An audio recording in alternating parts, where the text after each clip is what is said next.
안녕하세요. 자, 이번 시간 이제 기초 회계 원리의 마지막 파트가 결산입니다.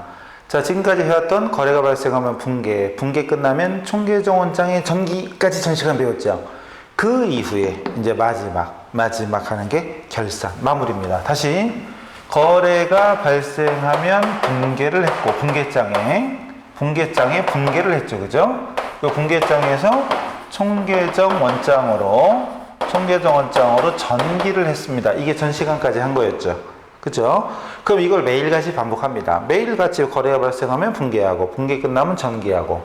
물론 사실 여러분이 손으로 분계만 프로그램에 입력해주면 총계정원장 전기는 프로그램이 알아서 합니다. 알아서 손으로 하는 시대는 아니니까. 그래서 마감하는 원리만 아는 정도로 이제 간단하게 보시면 돼요. 이걸 매일같이 반복하다가 계속 반복하다가 이제 기말이 되면 기말, 회계기간 말, 보고기간 말. 예를 들어서 1월부터 12월로 가져가면 12월에 그동안 작성해온 이런 장부들, 이거 말고도 또 많잖아요. 어쨌든 장부를 마감을 합니다.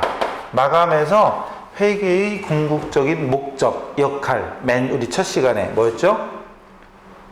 글쎄요, 그죠? 유용한 정보 제공, 보고하는 거잖아요. 그 재무보고서, 재무제표. 그래서 재무제표를 작성해서 보고를 합니다. 그래서 정보 이용자들이 그 정보를 보고 의사결정에 참고하도록 유용한 정보 제공이죠. 자, 이렇게 기말의 장부를 마감해서 재무제표 작성해서 보고하는 이 절차를 통틀어 이제 지금부터 우리가 해야 될 결산, 클로징, 장부 마감. 결산을 한마디로 하면 장부를 마감하는 겁니다. 결산, 클로징. 이게 회계 원리상의 마지막 파트예요.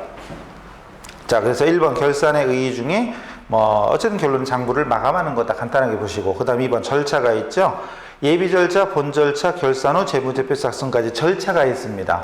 이건 말 그대로 절차니까 만약에 이론 문제로 나온다면 그 절차 순서를 외워야 됩니다. 힘들겠죠? 어쨌든 예비 절차, 준비, 그리고 본격적인 마감, 그리고 후 재무제표 보고 작성, 이것까지 있습니다. 사실은 어쨌든 외우긴 외워야 됩니다. 근데 지금 당장 냅다 외우라면 잘 안 외워지잖아요. 그래서 이것도 역시 마찬가지로 문제를 풀어가면서 관련 이론을 정리하도록 합시다. 자, 그래서 여러분은 우리 회계는요, 문제를, 예제를 풀어가면서 익히는 게 더 효율적이다. 앞에서 했었죠? 자, 이제 어쨌든 다른 건 다 필요 없고 일단 넘어갑니다. 넘어가면은 예제 1번이 있어요. 예제 1번에 보니까 거기에 총계정원장, 계정 과목이 현금부터 급여까지 10개죠, 10개. 10개의 계정 과목이 있는데 그걸 가지고 밑에 뭘 하랬죠. 그죠? 하라니까 해보죠. 뭔지 몰라도 일단 하라니까 합니다. 예제 1번. 자, 일단 왜 해야 되는 건 나중에 따지고 일단 한번 해봅시다. 까이까 일단 한번 해봅시다. 그리고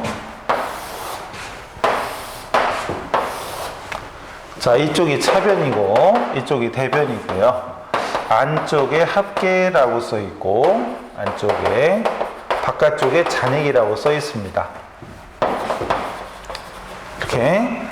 자, 근데 이게 칠판이 넓으면, 실감같이 칠판이 넓으면 전 시간에 마지막에 한 거 총계정원장 전기한 거 아시죠? 계정 8개 전기한 거, 그걸 가지고 쭉 이어서 하면 좋은데, 어쨌든 여기서는 그렇게 계정이 전기까지 되어 있는 게 그 위에 문제에 주어진 거라고 가정하고, 이제 그걸 보고 이제 여기서 지금부터 왜 하는지 뭐 하는지 모르겠지만 일단 따라 해보세요. 우선은 보셔도 돼요.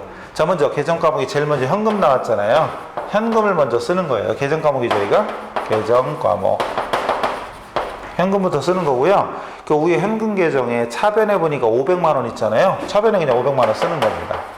또 대변에는 200만 원 있죠? 200만 원 대변에 쓰는 겁니다. 이렇게. 자, 합계를 안 쓰는 거예요. 그리고 큰 금액에서 작은 금액을 빼. 이렇게 눈으로 이렇게 지웠다고 생각하면 이쪽에 300만 원 남죠. 그걸 잔액 여기다 적는 거예요.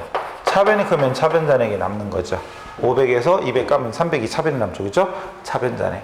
그 다음 현금 다음에 외상매출금이죠? 외상매출금. 이런 식으로.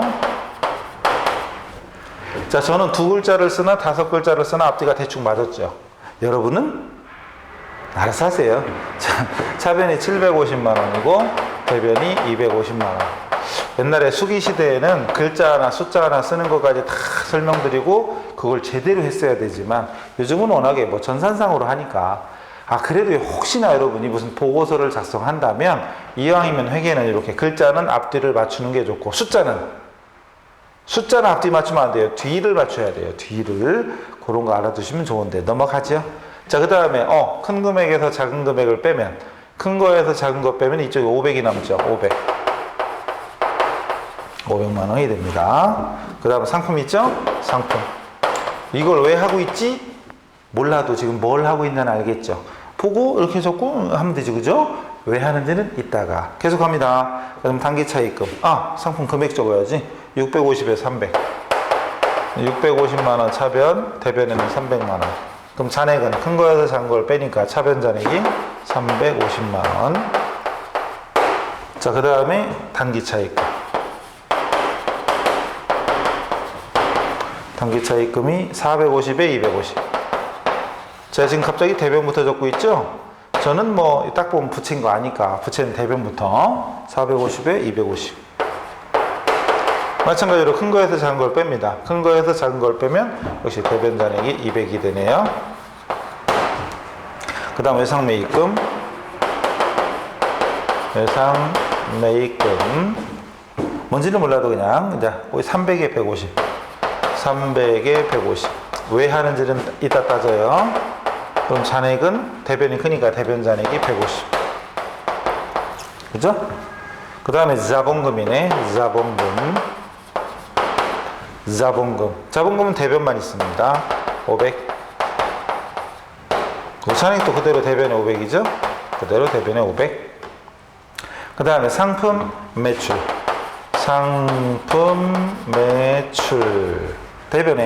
대변에만 있죠? 650. 그럼 잔액도 그대로 대변에 650만 원이 됩니다. 자, 그 다음에 수수료 수익 있죠? 수수료 수익. 이것도 대변밖에 없어요. 50만 원. 그럼 잔액 그대로 대변에 50만 원. 그리고 갑자기 상품 매출원가 있죠? 왜 있나 따지지 마시고 상품 매출원가. 상품 매출하기 위해서는 물건 사와야 되죠. 원가, 상품 매출원가, 비용입니다. 차변에 있죠? 네, 차변에 300만 원. 그럼 잔액도 그대로 차변에 300만 원. 마지막 급여. 네, 급여 차변에만 100만 원이 있습니다. 그럼 잔액은 그대로 100만 원이죠. 자, 이렇게 되죠. 자, 일단 우리가 이걸 왜 해야 하는지는 아직 모릅니다. 그러나 뭘 했나는 아시겠죠. 자, 장부에 나와 있는 10개의 계정에 있는 금액들을 쫙 적었어요. 그리고 합계와 잔액을 표시했습니다. 자, 이제 사실 뭐 줄치고 이런 건 다 빨간색인데 그런 건 다 중요한 거 아니니까 그냥 이제 일단 한 줄을 칩니다. 색깔 상관없이 일단 한 줄을 치고 한 줄 아래, 한 칸 아래 두 줄을 칩니다. 이렇게 두 줄 이렇게 칩니다. 그리고 이 사이에다가 이제 합계 금액을 적는 거예요. 자, 계산기 준비되셨어요? 여러분 쌀집 계산기 있어야 되는데 공학용 계산기는 안 됩니다. 근데 쌀집 계산기는 시험장 가져가서 계산하는 거예요. 가져가는 거예요. 쌀집 계산기. 근데 이런 걸 예전에는 실강할 때 이제 계산기 들고 다니세요. 계산기 준비하세요. 계산기 가지고 수업 시간에 써야 됩니다. 라고 한 서너 번 얘기하면 보통 일주일 정도면 웬만하면 10명에 9명은 계산기를 다 갖고 다녔습니다. 갖고 다녔어요. 근데 지금은 불편하다 어쩌다 하면서 요즘은 갖고 다녀라 그래도 안 갖고 다닙니다. 끝날 때까지 안 갖고 다니는 사람도 있어요. 그래서 합격률이 옛날에 반토막이에요. 꼭 그것 때문은 아니지만 그것도 영향입니다. 그러니까 요즘 말을 안 들어. 왜? 너무 자존감들이 강해가지고 무슨 말하면 자존심 상하나 봐요. 말을 안 들어. 선생 말도 필요 없어. 안 들어. 어쨌든 그래서 갖고 다니라면 갖고 다니면서 계산하면 되는데 계산도 안 되면서 암산도 안 되면서 스마트폰 가지고 가니까요. 근데 시험장에는 스마트폰 못 킵니다. 쌀집 계산기 들고 다니세요. 자, 어쨌든 지금부터 합계란의 합계를 구합니다. 합계란의 합계. 또 잔액난 잔의 합계 구합니다. 구하세요. 여러분도 직접 쓰고 나서 직접 구하세요. 답 보고 하지 말고. 구하세요.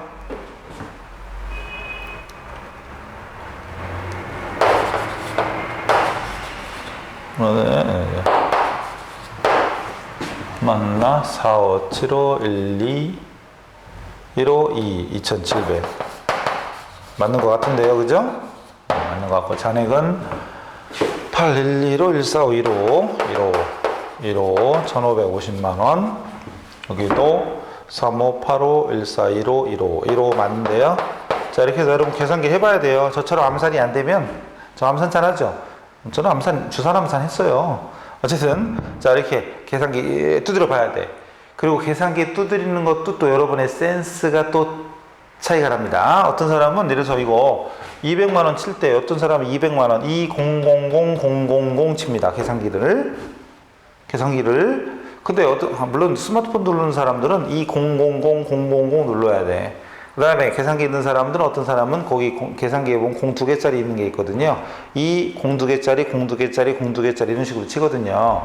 뭔 얘기인지 모르는 사람이 있을 거예요. 어떤 사람도 이렇게 칩니다. 가만히 보니까 1000원짜리 뒤에 공세개는 다 똑같아. 그럼 이걸 다 생략하고 적어요. 2000, 2500, 3000 이런 식으로 계산기 두드립니다. 안 가르쳐줘도 어떤 사람들은 센스, 회계적인 마인드들이 있는 사람들은 안 가르쳐줘도 이렇게 단순하게 계산을 합니다. 이것도 공세개 정도는 다 띄고 2000, 1500, 5000 이런 식으로 계산 입력을 하면 훨씬 더 빠르죠. 라고 얘기해도 어떤 사람들은 해봐라 그러면 20000000, 15000000, 50000000 막 이러면서 나 공 하나 더 쳤다가 눌렀다가 지웠다가 막 난리가 나죠. 근데 그건 DNA 차이 어쩔 수 없어요. 그래서 그건 신께서 그렇게 만들어준 거니까 그러려니 하고 받아들이고, 내가 좀 DNA가 없는 것 같다 그러면 노력 더 많이 하시고, 난 회계 DNA 많은 것 같아 그러면 즐겁게 하시면 돼요. 갑니다. 어쨌든 중요한 건 우리가 이걸 이제 드디어 왜 했나 이제 따지는 거야. 어쨌든 결론적으로 다 하고 나서 보니까 차변합계 금액과 대변합계 금액이 일치하죠. 이게 이상해 보여요? 당연해 보여요? 당연한 거죠. 우리가 지금까지 거래 이중성, 대차 평균율 이런 걸 했잖아요. 당연한 겁니다. 또 잔액나는 잔액난끼리 금액이 일치하죠. 1550 일치하죠. 이것도 역시 당연한 거잖아요. 그러니까 차변합계와 대변합계가 금액이 일치한다는 건 우리 지금까지 배웠던 아주 기본적인 기초 원리지만 들어봤을 때 이거 당연한 것들입니다. 그죠? 당연한 거예요. 근데 이런 것들이 대차합계가 맞나 안 맞나 확인하려고 작성한 이게 바로 시산표입니다. 트라이얼 밸런스, 차대변 합계 균형, 차대변이 맞나 안 맞나 밸런스, 트라이얼은 검증하다, 확인하다, 재판하다 막 이런 거예요. 그래서 차대변이 맞는지 안 맞는지 확인하는 거, 그게 바로 시산표입니다. 그래서 이 중에 지금 우리는 여기 합계란도 있고요, 잔액란도 있었잖아요. 그럼 합계란만 적었다 치고 나머지는 없다고 생각하면 그게 합계시산표고, 합계란을 빼고 잔액란만 적으면 그게 잔액시산표가 되고요. 지금처럼 합계잔액 다 적으면 합계잔액시산표입니다. 그래서 우리 나중에 프로그램 들어가면 합계와 잔액을 다 표시한 바로 이거 합계잔액시산표. 그래서 앞으로 실무할 때는 합잔 이런 얘기 많이 할 거예요. 합계잔액시산표를 합잔 그러면 합계잔액시산표구나 이렇게 이해하시면 돼요. 자, 그리고 이론에서는 사실은 잔액이 중요합니다. 자, 근데 이거 하다가 눈치챘나 모르겠는데 잘 보세요. 현금, 외상매출금, 상품까지는 자산이었고 자산은 잔액이 차변에 있습니다. 이거 눈치챘어요? 그리고 외상매입금과 차입금, 차입금과 외상매입금 부채입니다. 부채는 잔액이 대변에 있습니다. 자본금은 자본금은 자본, 잔액이 대변에 있습니다. 상품 매출이익과 수수료 수익은 수익이에요. 수익은 대변에 잔액이 있고, 상품 매출 원가와 급여는 비용입니다. 비용은 잔액이 차변에 있습니다. 어때요? 눈치챘어요? 자, 눈치챘어요? 결국은 잘 보면 우리 회계 첫 시간부터 배웠던 자산은 차변이고 부채와 자본은 대변, 비용 차변, 수익 대변. 결론은 그거랑 같아지지 않았어요? 그 회계 원리는 처음부터 끝까지 똑같다. 일관성이 있다 이거죠. 그러니까 회계가 쉬운 사람들은 일관성이 있기 때문에 이 기본 논리만 알면 쫙 뜻이 통하는 것이고, 이제 회계 DNA가 없는 사람들은 앞에서 헷갈리고 뒤에서 헷갈리고 다 헷갈리고 에이씨 하나도 모르겠다 맨날 그러는 거예요. DNA가 좀 많이 있기를 바랍니다. 그래서 차변의 비용, 자산과 비용, 대변의 부채와 자본과 수익이옵니다. 여기까지는 또 그렇다 치고 조금 더 어렵게 하면 여기는 기말 현재 잔액이고요. 1년 동안의 총비용입니다. 그 다음 부채는 기말 현재 남아있는 부채입니다. 그럼 자본은 기말 부채냐? 그러면 또 좋겠죠. 기초자본입니다. 헷갈리게. 에이 참말로. 그 다음 총수익이 됩니다. 헷갈리게. 그래서 여러분 교재 다시 앞으로 옵니다. 아까 결산 뜻으로 다시 와요. 결산 66페이지인가? 결산 뜻으로 다시 오면 이번에 시산표라는 게 설명이 되어 있어요. 아까 예비 절차, 본 절차 있던 표 있잖아요. 표 밑에 2번 시산표, TB 시산표.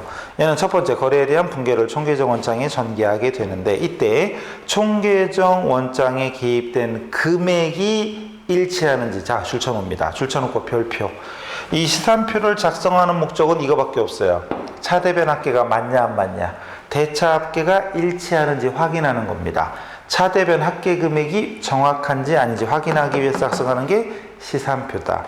그리고 시산표를 작성한 경우 차대변 합계 금액은 대차 평균의 원리에 따라 반드시 일치해야 됩니다.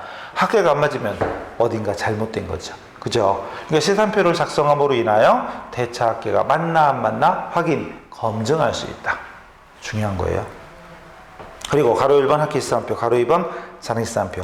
이때 잔액 시산표 밑에 시산표 등식이라고 박스 처리되어 있죠. 별표 3억개 같은 3개 쳐놓으시고, 자 시산표 등식은 요거 기말자산 플러스 총비용 차변, 그리고 기말부채 플러스 일단 왠지는 모르겠지만 기초자본의 별표 기초자본, 그리고 총수익입니다. 그래서 자산과 부채는 기입 말인데 자본이 기초니까 헷갈릴 수 있을 겁니다. 일단 체크해 주시고 넘어갑니다. 그리고 자 이제 중요한 거 있어요. 요거를 합계잔액 시산표는 다 알아봤으니까 요거를 정리 좀 해보죠.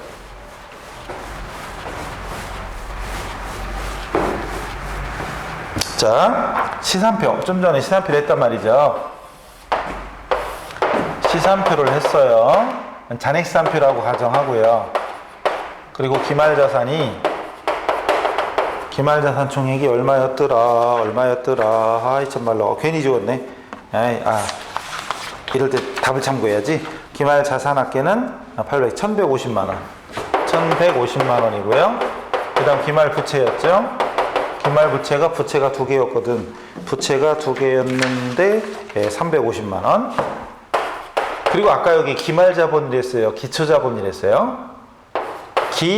기초자본이랬는데 만약에 아니 자산하고 부채가 기말이니까 자본도 기말 쓰면 안 되냐 라고 해볼게요. 한번 만약에 해볼게요.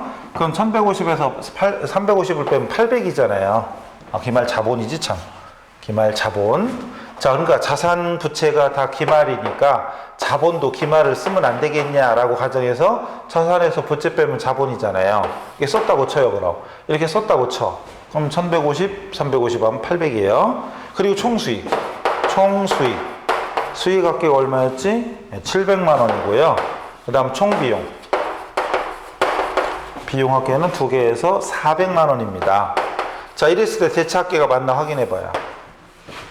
그럼 차변 합계 1550만 원이죠. 아까 1550만 원이었잖아요. 저는 만 단위로 적은 거예요, 지금. 그 다음 대변 합계는 1150만 원에 700이니까 1850만 원이라는 얘기죠. 대차가 안 맞습니다. 결과적으로 기말 자본을 적으면 대차가 안 맞게 됩니다. 그래서 여기다가 기말 자본이 아닌 기초자본. 처음에 기초자본이 500이었거든요.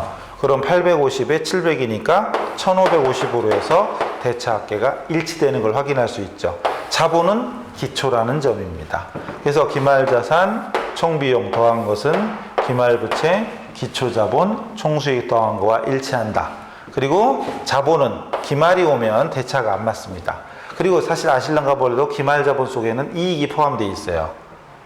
어려운 얘기인데 요만큼이 기말자산이고 요만큼이 기말부채면 요만큼이 기말자본이에요. 그럼 기말자본에서 기초자본 뺀 요만큼이 순이익입니다. 숨어있어요 여기. 또 수익합계에서 비용합계를 뺀 요만큼이 단기 순이익입니다. 순이익이 이 안에 포함되어 있어요. 그럼 기말자본 속에 이익이 포함되어 있기 때문에 아까처럼 기말자본을 800으로 써버리면 이익이 중복돼요. 라고 지금 딴딴한 말처럼 들리죠? 넘어가요. 결론은 기초자본 써야 된다. 외우시고, 그리고 결국은 차대변 합계는 무조건 일치해야 된다. 여기서 보세요. 대차가 일치했잖아요. 그럼 오케이. 합계가 일치하면 오케이입니다. 뭐 제대로 된 거야. 이상 없어. 됐다. 잘했다. 자기검증 기능이 있습니다.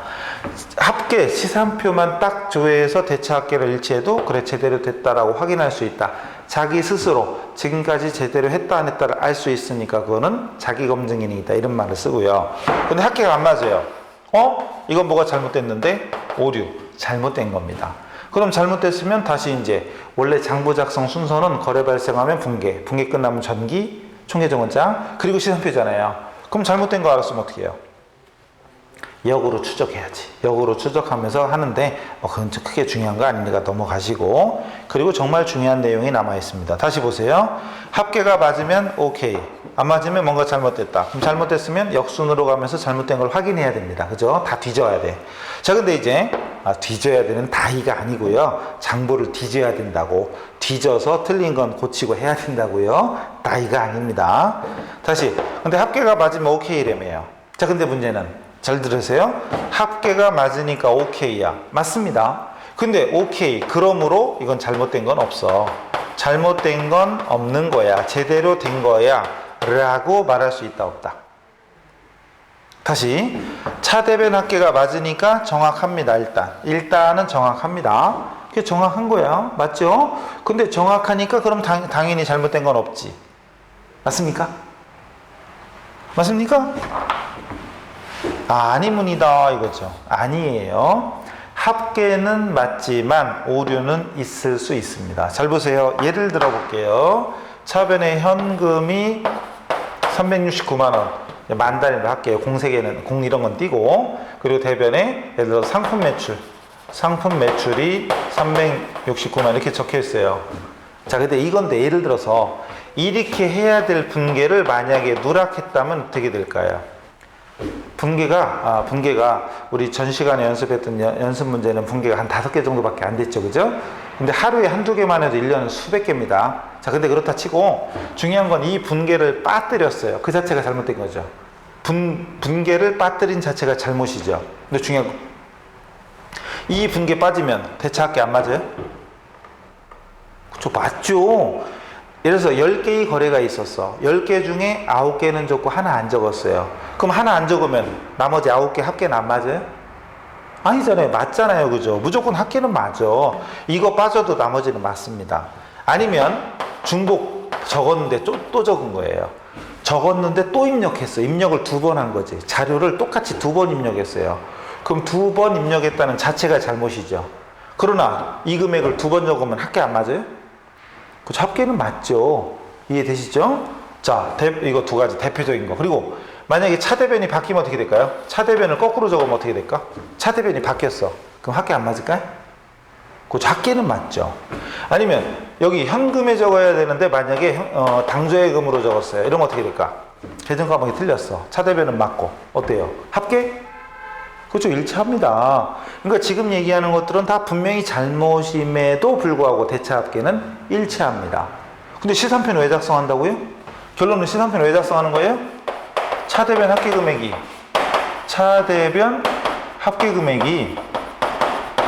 금액이 일치하는지를 확인하기 위해서 작성하는 거잖아요. 그러니까 중복이나 누락 또는 대차 반대 또는 계정 과목이 틀린 거, 이런 것들은 분명히 잘못임에도 불구하고 합계는 일치합니다. 그래서 바로 이런 것들을, 자, 여러분 책의 제목, 시산표에서 발견할 수 없는 오류, 가로 4번이죠. 거기에 별표 300억 개 같은 3개를 쳐놓으세요. 시산표에서 발견할 수 없는 오류.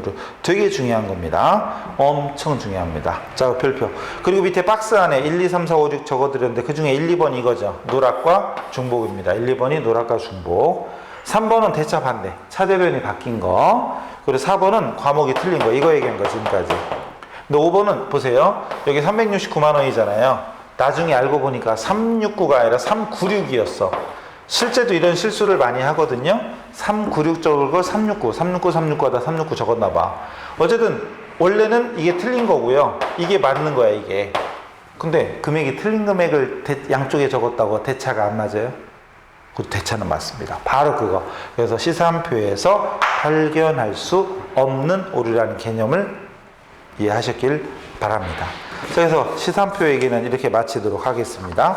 그래서 시산표 얘기는 마칠게요. 다시 결산 맨 앞으로 오면 시산표는 다 됐죠, 이제. 시산표 얘기는 끝났죠. 어쨌든 중요한 건 대차변 일치시키는 거, 일치되는지 확인하는 게 바로 시산표였다. 그 시산표 합계가 맞다는 얘기는 일단은 정확하다는 얘기다.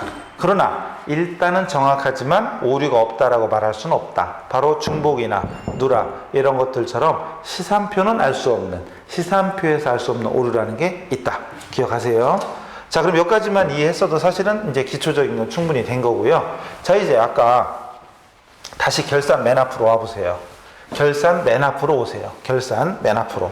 한마디로 장부를 마감하는 거다라고 했고요. 그리고 결산 절차가 있었잖아요.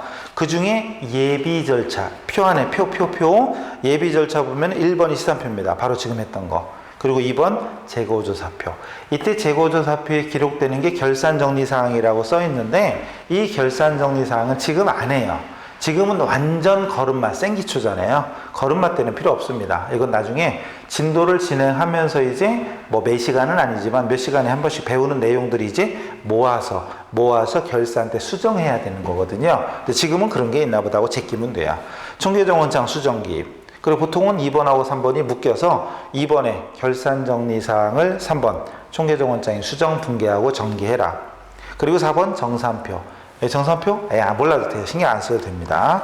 그리고 본절차. 이제 본절차의 총계정원장 마감. 그 중에 동그라미 1, 2, 3번 있죠. 이거 외워야 돼요. 자, 본절차 중에 동그라미 1, 2, 3번 일단 외우세요. 솔직히 우리 시험으로 나오는 건 아닙니다. 그러나 그 마감에 대한 이론을 알아야 당연히 이제 여러분이 이제 프로그램 돌아가는 것도 알 수 있고, 그리고 기출문제에 마감하라는 안 나온다고 했지만 이걸 응용하는 문제는 충분히 나옵니다. 일단 어쨌든 해야 돼. 일단 수기시대라고 가정하고 손으로 하는 거 연습해야 돼요. 지금 컴퓨터 프로그램이 다 해주지만 수기시대라고 가정하고 연습해야 됩니다. 어쨌든 본절차 1번 수익비용 계정을 손익계정 대체해라. 대체란 밑에 대체 있죠. 어떤 계정 금액을 다른 계정으로 옮기는 거래요. 이따 또 하면서 설명드릴게요. 그리고 손익계정의 잔액을 자본계정에 대체해라. 그리고 3번 자산부채 자본을 차기 2월로 마감해라. 이런 식으로 다 써 있어요. 그리고 대체할 때는 대체분계 필요시한다 라고 얘기하지만 무슨 얘기인가 모르잖아요. 이런 것들도 말이 필요 없어요. 직접 문제로 가서 하면서 또 설명드려야 됩니다. 여기에 대한 설명. 그 넘어가면은 큰 3번이 재고조사표에 대한 설명이 있는데 지금 신경 쓰지 마시고 통과. 4번 정산표. 잔액시산표를 기초로 하여 어쩌고 저쩌고 있는데 그것도 역시 통과. 그리고 5번 총계정원장 마감 있죠. 지금부터 마감 설명 드릴 거예요. 지금부터. 그리고 예제 2번 있죠. 뒤에 예제 2번 가지고 하랍니다. 그 예제 1번을 풀 코스로 다 할 줄 알면 진짜 끝내주는데 요즘은 그런 사람 거의 없어요. 요즘 워낙에 손으로 할 일이 없어요. 프로그램이 다 알아서 하니까. 분계만 입력해주면 모든 것을 프로그램이 다 알아서 하니까 우리가 굳이 머리를 안 써도 되거든. 요즘은 몰라요. 근데 오늘만큼은 금방 까먹더라도 오늘만큼은 하려고 노력하세요. 아셨죠? 하려고 노력하세요. 그러면 거기 책의 계정이 예제 2번 보면 현금 계정부터 급여 계정까지 10개가 있어요. 아까 했던 그 문제거든요. 아까 했던 그 문제. 10개의 계정이 있는데 여기다 그려서 다 해볼까? 해볼까요? 어떻게 할까요? 10개를 다 그리려면 이게 빡빡해서 좀 보기는 힘들 거예요. 보기는 힘들어도 안 되겠다. 보기 너무 힘드니까 일단 그 위에 있는 현금 계정부터는 일단 생략하고요. 제가 중간부터 그릴게요. 중간부터 그리고 이따 지우고 다시 하죠 뭐. 중간부터 그릴게요. 여기 자본금 계정부터 그릴게요. 자본금 계정부터. 다 이유가 있어요. 그리고 이거를 손으로 다 할 수 있으면 최선인데 못한다고 누가 때리진 않을 테니까 일단 최선을 다해서 잘 집중해서 보시고 할 수 있는 만큼 따라 하시면 돼요. 자, 원리만 대충 하시면 돼요. 정리는 나중에 다시 해드릴 겁니다. 먼저 자본금 대변에 500만원. 조금 아까 우리가 합계잔액 시산표했던 그 문제예요. 어머나, 아유, 너무 크게 그렸네 또. 아이 참말로. 이왕 그렸으니 갈게요. 그 다음에 상품 매출이 있고 상품 매출과 수수료 수익, 수수료 수익이에요. 여기가 이건 상품 매출원가죠. 상품 매출원가 상매원 이렇게 썼어요. 그리고 급여 이렇게 썼습니다. 아까 시산표 그 문제고요. 매출은 650만 원이고 그리고 수수료 수익은 50만 원입니다. 그리고 상품 매출원가는 300만 원이고 그 다음에 급여는 100만 원이에요. 자, 지금 제가 그린 게 위에는 생략했죠. 현금, 외상매출금 이런 건 생략해버리고 자본금부터. 자본금은 자본이죠. 그리고 상품 매출이익은, 상품 매출은 수익, 수수료 수익도 수익, 상품 매출 원가는 비용입니다. 비용. 그리고 급여는 비용이에요. 자, 그래서 장부 마감할 때는 수익 비용에 속하는 걸 먼저 마감해야 됩니다. 자, 혹시 지금까지 정리할 시간이 필요하다 그러면 동영상은 멈추고 그리고 여러분 정리하고 다시 들으면 돼요. 저는 그냥 진행할 거예요. 여러분 알아서 끊었다 들으셔도 됩니다. 그 대신 혼자 저 돌아가게 만들고 자기는 주무시고 막 이러지 마시고요. 그런 사람을 너무 많이 봐요. 저 혼자 일 시켜놓고 자기는 자. 다시 보고. 그렇게 다시 보기 하지 말고 보고 나서 복습이 필요할 때 다시 보고 이렇게 하세요. 그 동영상 가끔 멈출 때 제가 표정 이상할 이렇게 자 움직일 때 표정 이상할 때 움직여놓고 낄낄거리고 그러지 마세요. 자, 넘어갑니다. 너무 많은 걸 알고 있죠? 여러분 다 보이거든요. 자, 넘어가고. 자, 지금부터 이제 여기 수익이나 비용에 속하는 계정이 각각 2개씩이잖아요. 이걸 마감하는 방법을 해드릴 거예요. 그리고 마지막에 보면 손익 계정이 하나 있죠? 마지막에 보면 이 손익 계정이 하나 있는데 이 손익 계정 또는 집합 손익 계정 이런 식의 표현을 씁니다. 집합 손익 계정. 자, 지금부터 이제 여기서부터 좀 헤매는 사람 되게 많아요. 저 강의를 한 지 30년 했는데 완전 생기추하는 사람들이 처음에 뭐 계정 과목 설명 듣고 분계하는 거, 그리고 총계정 원장에 전개하는 것과 이런 것까지는 대부분 무난하게 쫓아옵니다. 물론 아까 말씀대로 신께서 어떤 신인지 몰라도 그 신께서 회계 DNA를 많이 안 보여줬어, 많이 안 넣어주셨어. 그러면 분계하기도 뻑찹니다. 어떤 사람은 한 더 달을 내도 분계도 못합니다. 그리고 회계 어려워요 이런 사람. 근데 그건 회계 어려운 게 아니라 내 DNA랑 안 맞는 거예요. 궁합이 안 맞는 거야. 그럼 어떻게 하냐? 둘 중에 하나죠. 때려치거나 안 하면 됩니다. 때려치거나 아니면 최대한 노력해야죠. 그죠? 최대한 노력해서 내 DNA는 없으나 노력으로 극복하겠노라 하면 됩니다. 인간의 능력은 끝이 없어. 신께서는 안 줬지만 나는 할 수 있어요. 노력하는 만큼 할 수 있습니다. 그죠? 여러분 선택입니다. 자, 계속 갑니다. 자, 이제 마감을 해야 되는데 마감하는 원리 여기서부터 헤맨다고 그랬어요. 대부분 여기서 헤맵니다. 자, 그러는데 그러려니 하고 구경하세요 그냥. 자, 지금부터 여기 상품 매출 대변에 650만 원 있잖아요. 이 대변에 650만 원을 여기다 대변에 적을 거야. 그냥 이렇게 상품 매출을 이렇게 적을 거예요. 여기다가 적을 건데 결론적으로 여기 650만 원 여기 650만 원 그냥 적으면 안 되냐. 결론적으로는 적어도 되지. 근데 모든 일에는 결과만 있는 게 아니라 과정이 있죠. 여러분도 그렇잖아요. 과정이 있어야 결과가 나오는 거지. 즉 공부를 해야 나중에 자격증을 따든 취업을 하든 실무에 써먹든 하는 거죠. 결과만 있는 건 없습니다. 그죠? 과정이 있어야 돼. 복권을 사야지 되잖아요. 근데 저는 왜 복권도 안 돼? 그래놓고 복권을 한 번도 안 사. 이러면 안 되지, 그지? 과정이 있어야 됩니다. 지금부터 이 금액을 일로 보내는 거를 과정으로 표시해 드릴게요. 그래서 일단 마감할 때는 이렇게 기억하세요.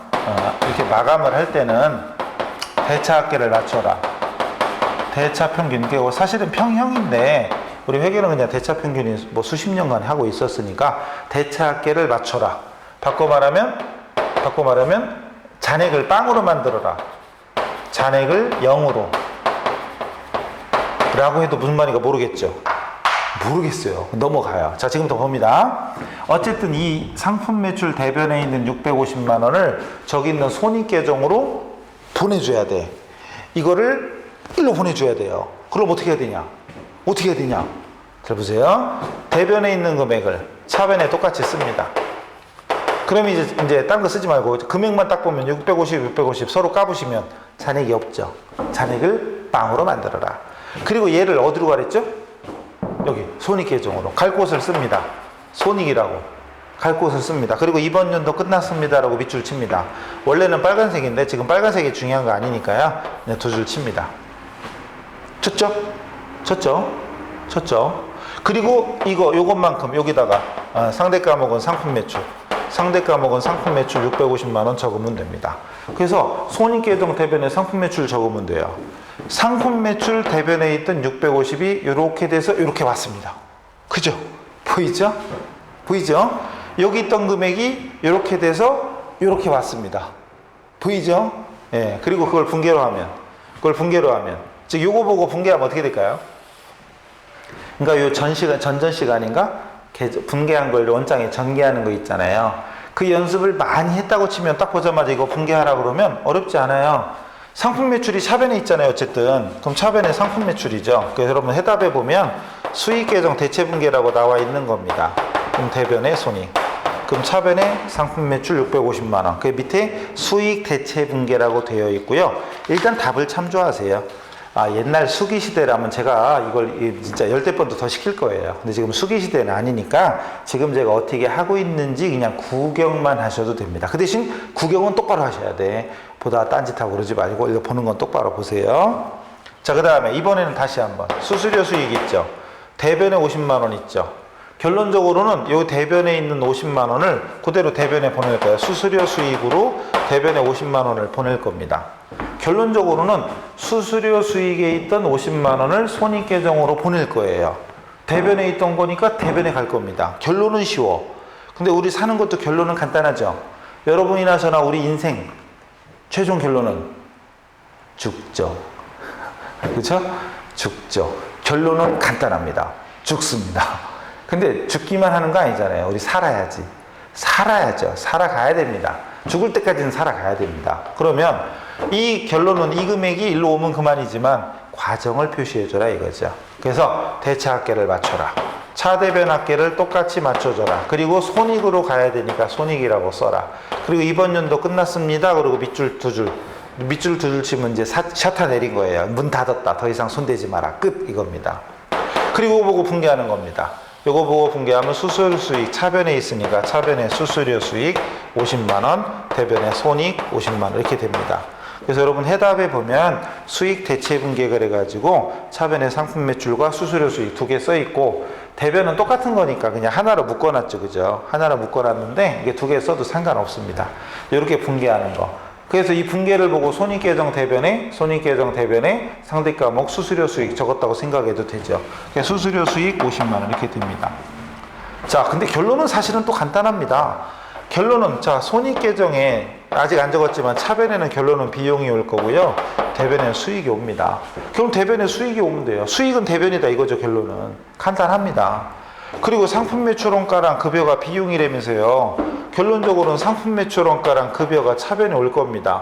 300만 원하고 100만 원. 여기 300만 원, 100만 원 있잖아요. 차변에.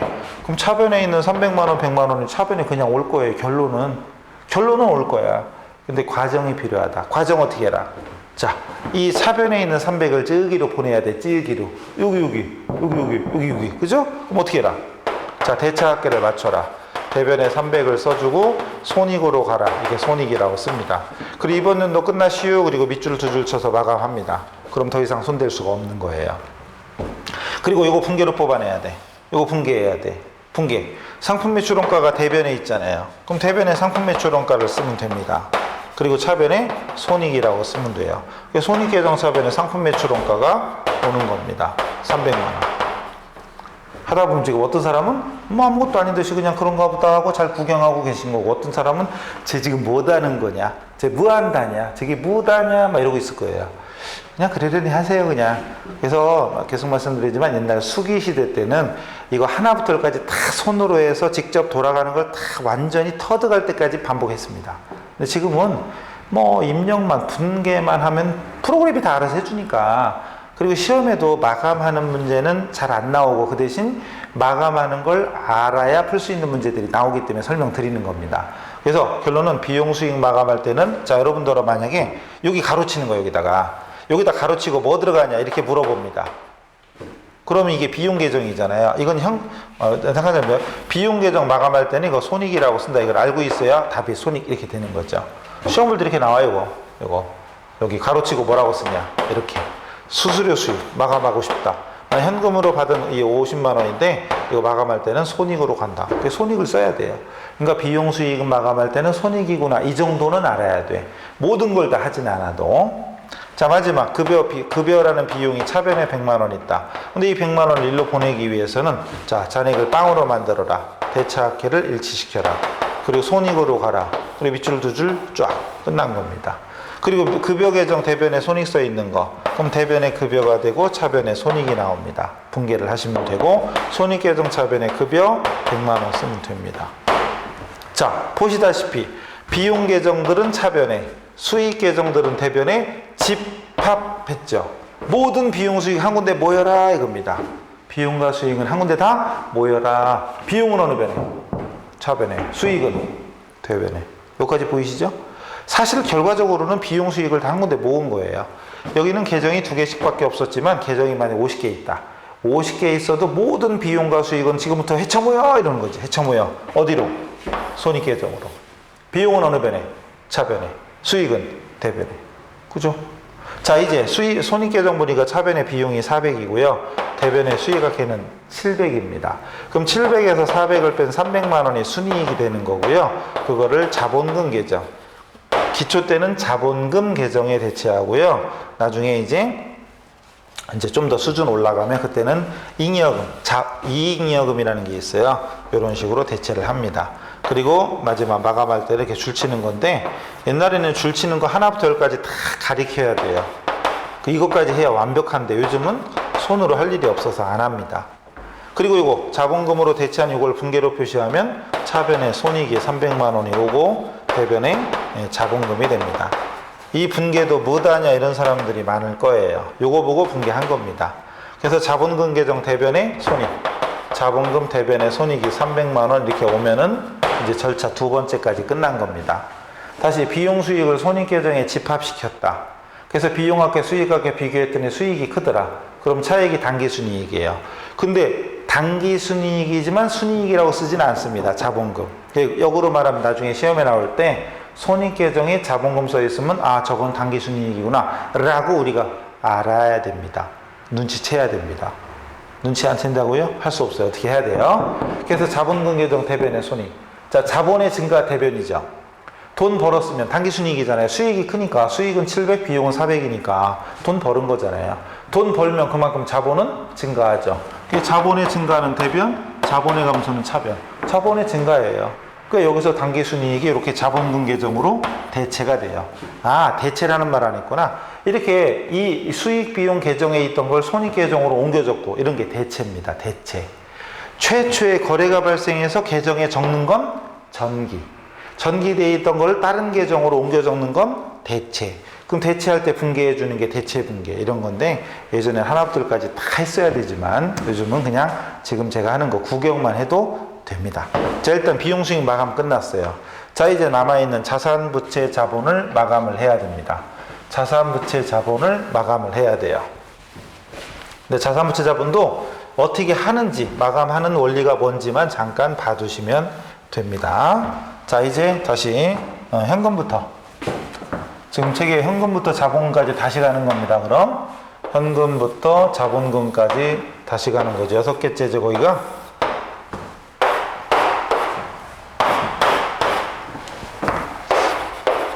저 만단위 생략할게요. 저는 그럼 500만 원, 200만 원. 만단위로 할게요. 저는.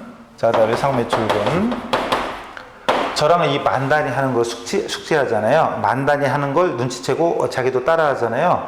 그럼 나중에 웬만한 문제는 다 암산도 가능할 거고 훨씬 더 빠를 겁니다.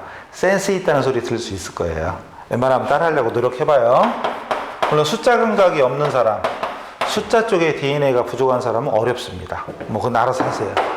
상품. 그래도 가능하면 여러분의 선생이 저 만난 거, 저도 여러분 만난 게 행운이고 여러분도 저 만난 게 복 받은 거다라고 했잖아요. 그러니까 이런 것도 하나 작은 팁이지만 특히 이제 예를 들어서 세무사무소 같이 경쟁, 내가 이제 일을 잘하면 돈 더 많이 받을 수 있는 능력급이다. 이런 데 가면은 여러분이 센스를 발휘하는데 아주 힘이 될 거예요. 작은 팁이지만 연봉 1000만 원까지 차이 나요. 중요합니다. 그럼 상품은 650, 300. 이렇게 만 단위로 하는 걸 알아두시면 좋을 거고요. 단기 차입금. 차입금은 250, 450. 그리고 외상매입금. 외상매입금은 150, 300. 150, 300. 그리고 자본금은 처음에 500이었죠. 500이었고 방금 손익에서 300이 왔죠. 400이었나? 손익에서 방금 얼마였어요? 아, 또 그새 까먹었어. 300 맞죠? 네, 맞아요. 그럼 우리는 자본금 계정 딱 보더라도 아, 이건 기초자본이고 요건 기초자본이고 여기 써있는 건 단기 순이익이구나 라는 게 이제 눈에 보이면 되는 거죠. 자, 이제 자산부채 마감할 때는 어떻게 할 거냐. 현금 자산이잖아요. 그죠? 딱 봐도 알지. 외상매출금 자산, 상품 자산, 차입금은 부채. 그 다음 외상매입금도 부채. 자본금은 자본입니다. 자본 이렇게 되는 거죠. 그럼 결국은 자산부채. 그러니까 마감할 때 순서는 수익비용 마감이 먼저인 거예요. 다 이유가 있습니다. 이렇게 바로 이것 때문에 수익비용을 먼저 마감해야 당기순이익을 파악할 수 있고 순이익을 알아야 자본 계정에 대체시킬 수 있어요. 만약에 계정 순서대로 현금부터 시작해서 마감 시작 쭉 마감해버리면 자본금을 마감하고 나서 수익비용 마감이 와버리면 순이익을 보낼 수가 없어요. 라고 했는데 이해가 되는지요? 요즘은 안 되는 사람이 더 많아요. 또 그냥 넘어가요. 넘어가고 중요한 건요. 모든 내용을 그 시간에 다 이해했으면 참 좋은데 이해가 잘 안 됩니다. 물론 제가 이해력이 제 강의가 이해를 할 수 없게 어렵게 하냐 라고 생각하는 사람도 물론 있습니다. 있는데 제가 이날 이때까지 강의하면서 강의 어렵다 이런 소리는 안 듣고 사는 사람이에요. 어쨌든 제가 강의를 쉽게 하고 그리고 그리고 시험에 나오는 거 예를 들어서 이런 게 있어요. 어떤 사람은 쉬운 걸 쉽게 가르칩니다. 쉬운 걸 쉽게 가르쳐요. 그건 누구나 할 수 있는 거잖아요. 근데 어려운 걸 쉽게 가르쳐. 그게 접니다.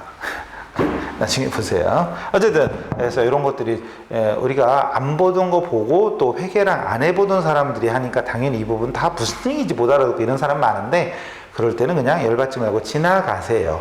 지나가고 또 진행하다가 필요하면 다시 오고 또 설명하고 이러면 왔다 갔다 하면서 이제 진짜 내 거가 되는 거지 어느 순간에 깨닫게 되는 것이지 갑자기 빡빡빡 그냥 할 때마다 강의 들을 때마다 쏙쏙쏙 이렇게 정리가 되고 그럼 얼마나 좋겠어요. 그런 거 없습니다. 그냥 들으세요. 중요한 건 꾸준히 계속 따라 하시면 됩니다. 하는 데까지. 안 되면 말고 하고 또 하고 안 되면 말고 자꾸 이렇게 가면 됩니다. 지금부터 마감합니다. 원래는 빨간색인데 빨간색 이런 거 필요 없이요. 자 일단 대차합계를 낮춰줍니다. 그래야 차변이 500 대변이 200이니까 대변이 300을 써야 되겠죠. 이거를 차기로 이월시킵니다. 차기 이월. 그리고 밑줄 쳐서 마감을 합니다. 그래서 여기가 대차합계는 500으로 일치. 그리고 일단 끝났다고 쳐. 다른 거 다 했다고 쳐. 그러면 12월 마감 날짜는 안 썼는데 12월 31일자로 마감을 했잖아요. 그럼 끝났어. 그럼 여기까지가 2016년도예요. 여기까지가 지금 2016년이 끝난 거예요. 그럼 2017년이 되자마자 1월 1일 되자마자 제일 먼저 할 일은 차기 2월 쓴 반대쪽에 1월 1일자로 전기에서 2월 됐다. 이런 식으로 써줍니다. 전기 2월. 그래서 여러분 답안에 보면 차기 2월 반대쪽 전기 2월 써 있잖아요. 참고하시고요. 자, 한 번 더 해볼까요? 외상매출금 차변 750, 대변 250. 대차가 안 맞죠?